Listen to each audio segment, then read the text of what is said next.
Hey there, subscribe to my channel, and also press this bell icon so you never miss any new updates, cause whenever we upload new video you will get a notification on your phone. Part 1. You are going to hear a customer inquiring about different types of radio. First, you have some time to look at questions 1 to 4.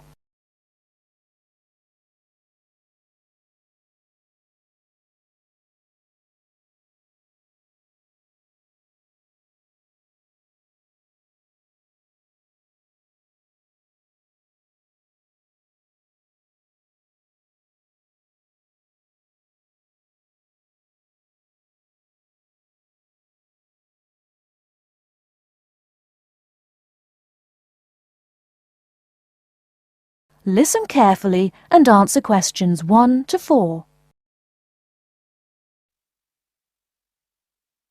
Yes, madam. How can I help you? I want to buy a radio. It's a present for my daughter. One moment, madam. I'll show you what models we have in stock. Thank you. This one's very popular. The Club Tropicana. The Club Tropicana. It's certainly very colorful, isn't it? The colors are very popular with children. It comes in pink, orange, and green. Oh, yes, I think she'd like that. And it's got a CD player and a clock. Does the clock have an alarm? My daughter is terrible at getting up in the mornings. Yes, it does. It's a bit big. That's because it has 4 built-in speakers, madam. How much is it? Well, it usually retails at $59.99, but it's on special offer this week, so I could let you have it for $39.99. $39.99. Not bad. Anything else? Before you hear the rest of the conversation, you have some time to look at questions 5 to 10.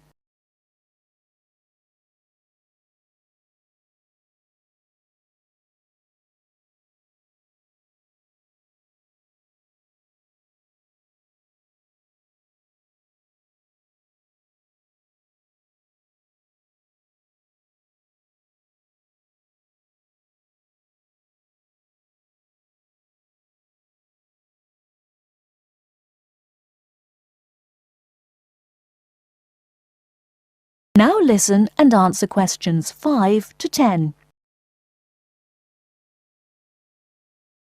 There certainly is. Introducing our top-of-the-range model, the Night Owl. Available only in black, but packed with extra features. Such as?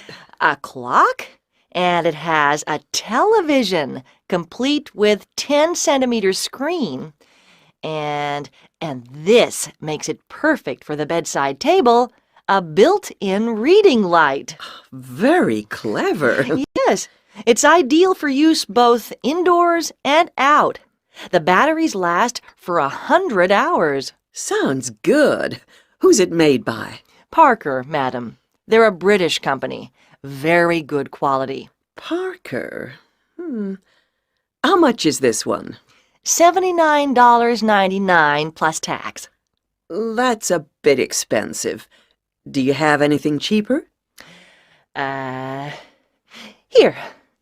This is the cheapest, smallest, and lightest one we do. It's tiny. And it's round. That's really unusual. Yep. It's called the Olympic. You wear it round your neck with this special strap. See? Oh, it's like a medal. An Olympic medal. That's why it's gold. And you get a free pair of headphones so you can listen to it wherever you are. And you never have to replace the batteries. Really? Why not? There aren't any. Oh? It runs on solar power. Does it really? And I suppose it's expensive. $18, madam. I'll take it. Certainly, madam. Now, cash, check, or credit card?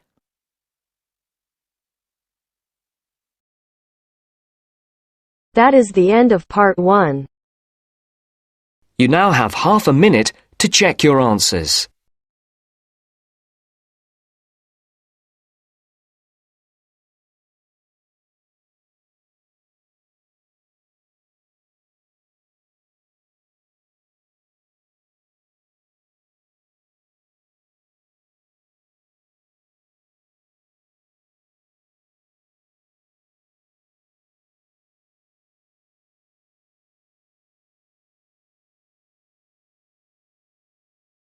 Now turns to part 2.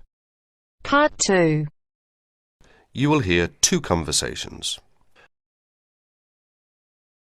are based on the following conversation. The answer should be appropriate to the content of this conversation.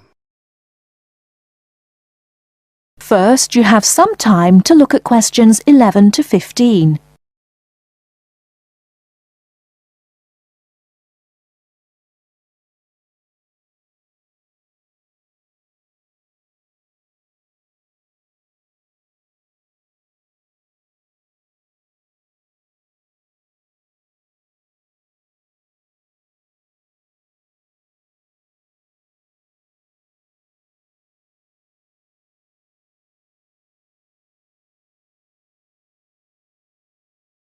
Now, listen carefully and answer questions 11 to 15.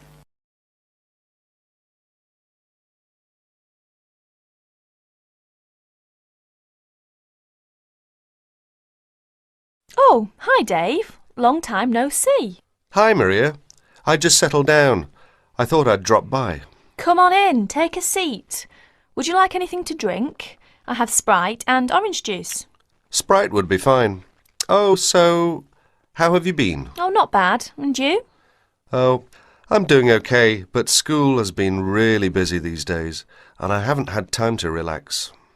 By the way, what's your major?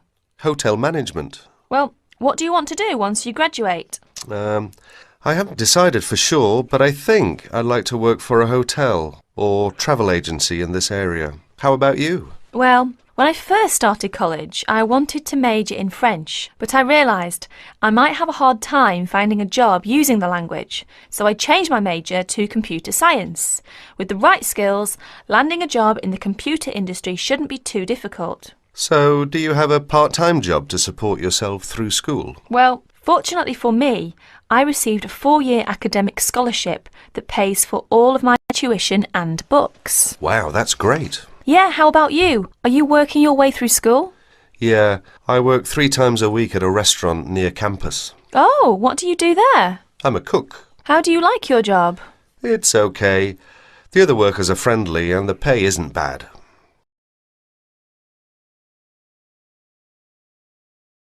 Before you hear the rest of the talk, you have some time to look at questions 16 to 20.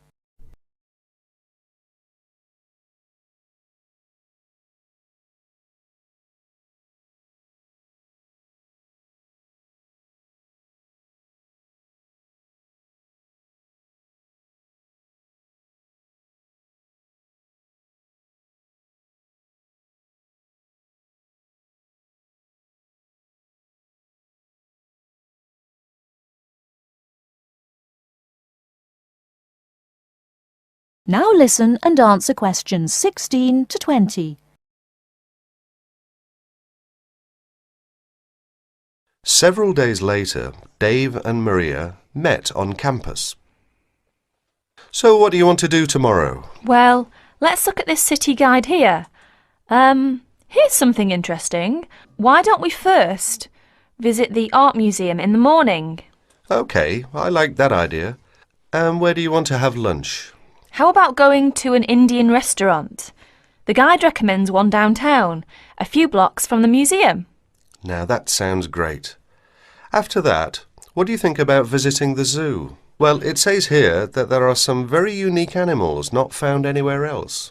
Well, to tell the truth, I'm not really interested in going there. Yeah, why don't we go shopping instead? There are supposed to be some really nice places to pick up souvenirs. No, I don't think that's a good idea.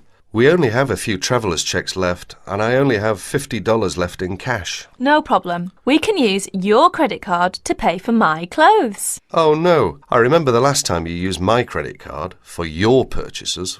Oh well, let's take the subway down to the seashore and walk along the beach. Now that sounds like a wonderful plan. That is the end of part 2. You now have half a minute to check your answers.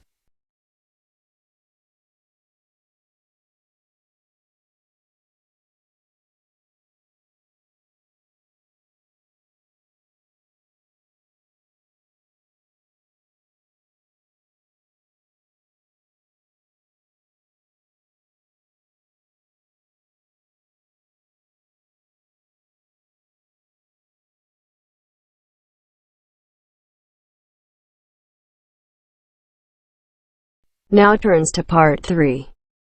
Part 3. You'll hear a tutor and a student talking about the history of the scientific method. First, you have some time to look at questions 21 to 25.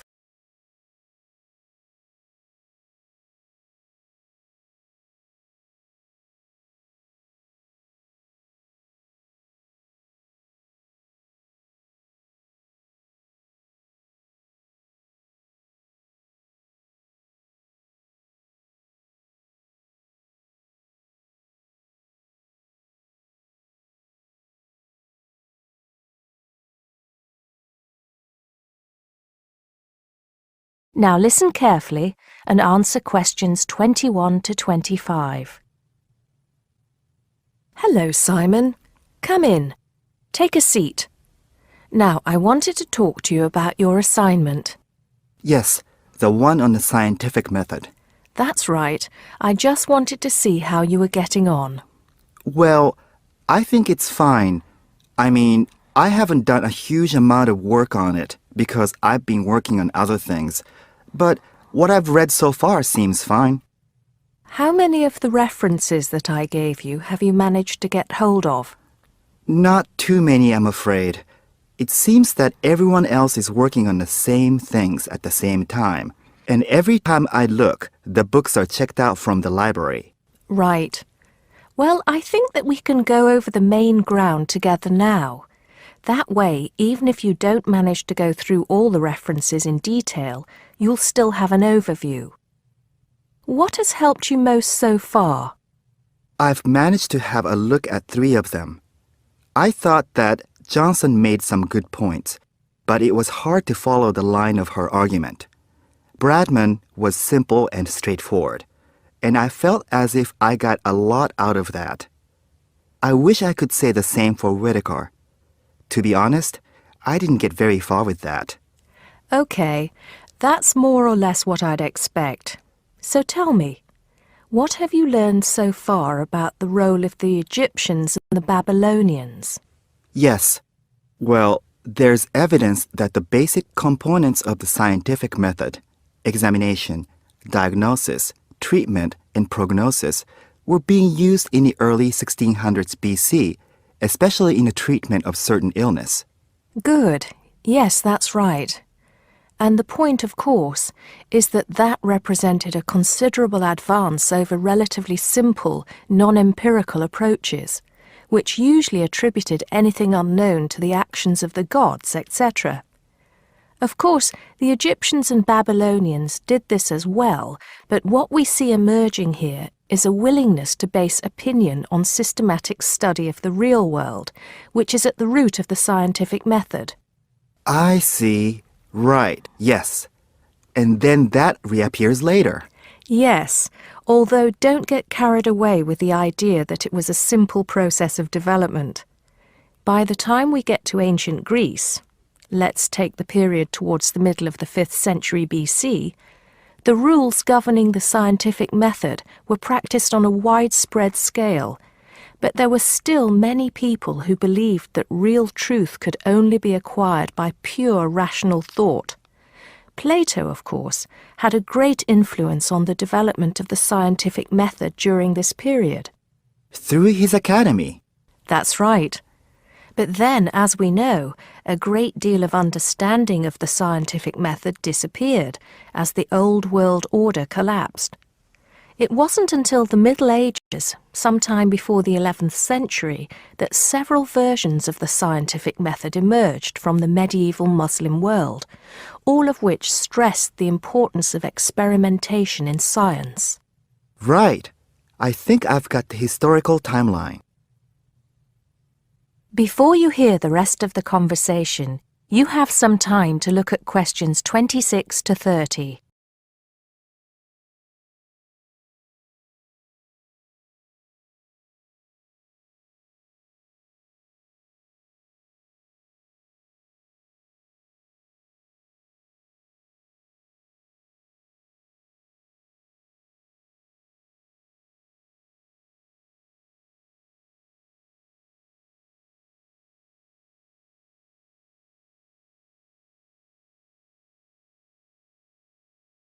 Now listen and answer questions 26 to 30.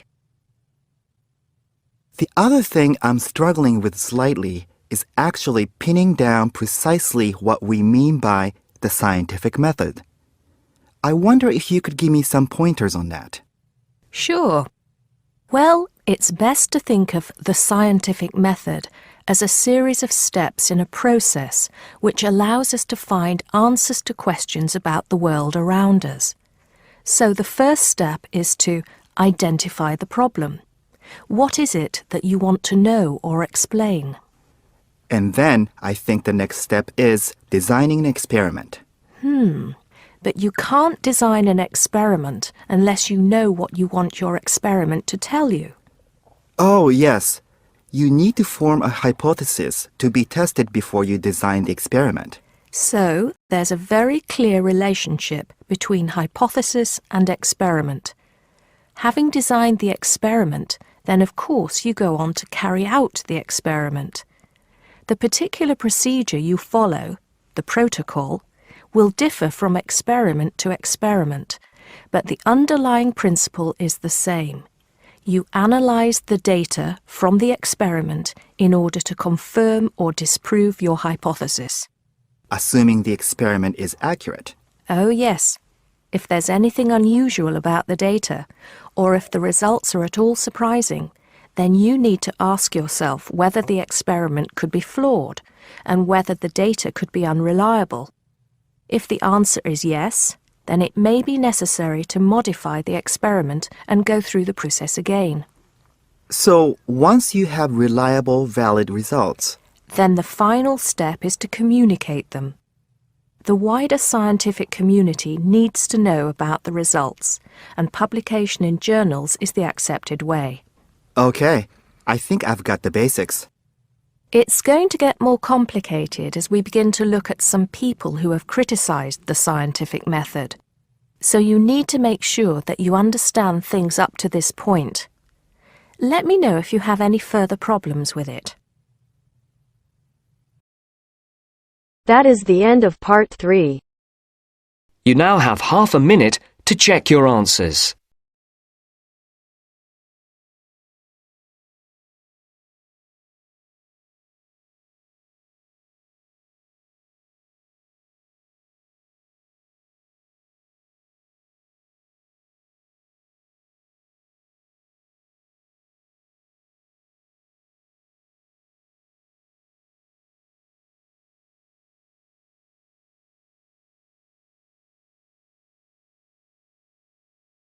Now turns to part 4. Part 4. First, you have some time to look at questions 31 to 40.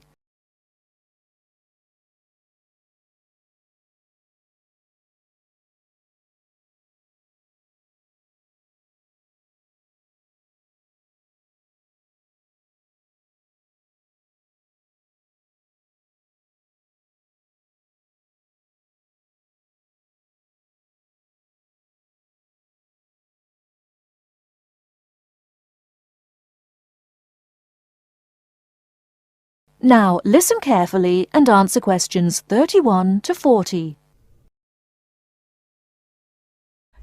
Hello and welcome. My name's Carolyn Tan. Just as there are a great number of different courses and places to study here, the teaching methods used and the skills you need will vary, depending on the subject you study and the college or university you attend. All courses vary, but most include some of the teaching methods I'm going to talk about today. Generally speaking, in some subjects, you will have timetabled classes for most of the week. In others, you may only have a few hours timetabled and will be expected to work independently for a substantial amount of time. Working independently is crucial at university. I'm going to go over the three main types of teaching method you will have here. These are lectures, seminars, and tutorials. There are other methods that you will come across, like workshops, group work, and practical work, but I'll describe the three main types for now. I'll briefly describe what they are and try to give you some helpful advice in dealing with them. Let's start by looking at lectures. These are large classes, usually lasting around 1 hour, where a lecturer or tutor talks about a subject and the students take notes. On some courses, there can be over 100 students in a lecture. Unfortunately, there is usually little or no opportunity to ask questions during the lecture. Lectures are usually intended to do three things. Firstly, to guide you through the course by explaining the main points of a topic. Secondly, to introduce new topics for further study or debate. And thirdly, to give you the most up-to-date information that may not be included in textbooks. So as you can see, it's essential to go to lectures. Of course, you need to take notes in lectures. Remember, you don't need to write down everything the lecturer says. Try to concentrate on the main points and important details. Most lecturers use stories, examples, and even jokes to illustrate a point, and you shouldn't write these down. When you take notes in lectures, abbreviations and symbols for common words and terms can help you write faster. If there is something you don't understand, make a note to ask after the lecture or in a tutorial.